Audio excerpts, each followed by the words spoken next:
വെള്ളിയാഴ്ച ദിവസം നടത്തുന്ന പൗർണമി പൂജ ദാരിദ്ര്യത്തെ ശമിപ്പിക്കുകയും ഐശ്വര്യം വർദ്ധിപ്പിക്കുകയും ചെയ്യുന്നു.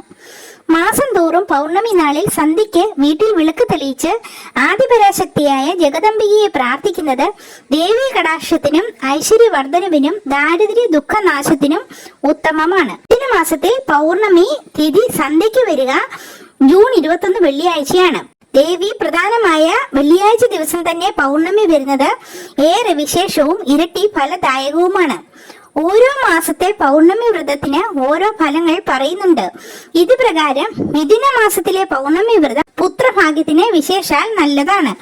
പൗർണമി പൂജ, പൗർണമി പൊങ്കാല, ഐശ്വര്യ പൂജ എന്നിവയെല്ലാം വെള്ളിയാഴ്ചയാണ് നടക്കുന്നത്.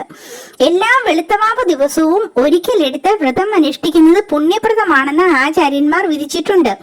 ചന്ദ്രദശാകാല ദോഷം അനുഭവിക്കുന്നവർക്ക് ദോഷകാഠിന്യം കുറയ്ക്കാൻ വളരെ നല്ലതാണ്. പൗർണമി നോൽക്കുന്ന വിദ്യാർത്ഥികൾക്ക് ഉറപ്പായും വിദ്യയിൽ ഉയർച്ച ലഭിക്കും. നാമങ്ങളിൽ ശ്രേഷ്ഠമാണ് വിഷ്ണുനാമം. 1000 വിഷ്ണുനാമത്തിന് തുല്യമാണ് ഒരു ശിവനാമം. 1000 ശിവനാമത്തിന് തുല്യമാണ് ഒരു ദേവീനാമം എന്നാണ് ദേവീ ഭക്തർ വിശ്വസിക്കുന്നത്. മാതൃസ്വരൂപിണിയാണ് ദേവി. മാതൃപൂജ ഒരു വ്യക്തിയുടെ സകല പാപവും കഴുകിക്കളയുന്നു. ദേവി കടാക്ഷ മഹാത്മ്യം ആർക്കും തന്നെ വിവരിക്കാൻ കഴിയില്ല. വെള്ളിയാഴ്ചയും പൗർണമിയും ഒന്നിച്ച് മനഃശുദ്ധി, ശരീരശുദ്ധി ഇവ പാലിച്ച് ഈ ദിവസം ഭഗവതിയെ ധ്യാനിച്ച് ദേവീ പ്രീതികരമായ ഏത് മന്ത്രവും സ്തുതിയും വിശേഷിച്ച് ലളിത സഹസ്രനാമം ചൊല്ലുന്നതും അഭീഷ്ടദായകമാണ്. വെള്ളിയാഴ്ചയും പൗർണമിയും ഒന്നിച്ചു വരുന്ന ജൂൺ 21 ലളിത സഹസ്രനാമം ജപിച്ചാൽ വേഗം ആഗ്രഹ സാഫല്യം കൈവരിക്കാം. ശ്രീ ലളിത സഹസ്രനാമ സ്തോത്രം ദേവീ ഭക്തരുടെ അമൂല്യനിധിയാണ്. ഇത് പതിവായി ജപിക്കുന്ന വീട്ടിൽ ദാരിദ്ര്യം, അന്നവസ്ത്രാദികൾ, പ്രയാസം, മഹാദുരിതം എന്നിവ ഉണ്ടാകില്ലെന്ന് അനേക കോടി ഭക്തരുടെ അനുഭവമാണ്. പാത, ഗ്രഹപ്പിഴകൾ, ജാതകദോഷം എന്നിവ ഇല്ലാതാകും.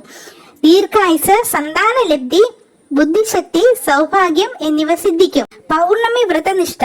പൗർണമി വ്രതം അനുഷ്ഠിക്കുന്നവർ അതിരാവിലെ കുളി കഴിഞ്ഞ് ദേവീ ക്ഷേത്ര ദർശനം നടത്തുകയും ദേവീ സ്തുതികൾ ജപിക്കുകയും ചെയ്യുക. മനഃശുദ്ധി, ബ്രഹ്മചര്യം, ആഹാരശുദ്ധി എന്നിവ പാലിക്കണം. ലഹരി വസ്തുക്കൾ ഉപേക്ഷിക്കണം. കഴിയുമെങ്കിൽ രാത്രി ഭക്ഷണം ഒഴിവാക്കുകയോ പഴങ്ങൾ മാത്രം കഴിക്കുകയോ ആവാം. സന്ധ്യയ്ക്ക് നിലവിളക്ക് കത്തിച്ച് ദേവീ നാമങ്ങൾ ഭക്തിയോടെ ജപിക്കുക. പൗർണമി വ്രതഫലം. ഓരോ മാസത്തിലെയും പൗർണമി വ്രതത്തിന് ഓരോ ഫലങ്ങളാണ്. ചിങ്ങമാസത്തിലെ പൗർണമി വ്രതം കുടുംബ ഐക്യത്തിനും കന്നിയിലെ സമ്പത്ത് വർധനയ്ക്കും, തുലാമാസത്തിലെ വ്രതം വ്യാധിനാശത്തിനും, വൃശ്ചിക മാസത്തിലെ വ്രതം സൽകീർത്തിക്കും, ധനുമാസത്തിലെ വ്രതം ആരോഗ്യവർദ്ധനയ്ക്കും, കുംഭമാസത്തിലെ വ്രതം ദുരിതനാശത്തിനും, മീനമാസത്തിലെ വ്രതം ശുഭചിന്തകൾ വർദ്ധിക്കുന്നതിനും, മേടമാസത്തിലെ വ്രതം ധാന്യവർദ്ധനയും, ഇടവ മാസത്തിലെ വ്രതം വിവാഹ തടസ്സം മാറുന്നതിനും, മിഥുന മാസത്തിലെ വ്രതം പുത്രഭാഗ്യത്തിനും, കർക്കിടക മാസത്തിലെ വ്രതം ഐശ്വര്യവർദ്ധനയ്ക്കും കാരണമാകുന്നു. വീഡിയോ ഇഷ്ടമായെങ്കിൽ ലൈക്ക് ചെയ്യുക. ഉപകാരപ്രദമായി തോന്നിയാൽ ഷെയർ ചെയ്യുക. ഇനിയും ഇതുപോലുള്ള വീഡിയോകൾക്കായി സബ്സ്ക്രൈബ് ചെയ്യുക. നന്ദി, നമസ്കാരം.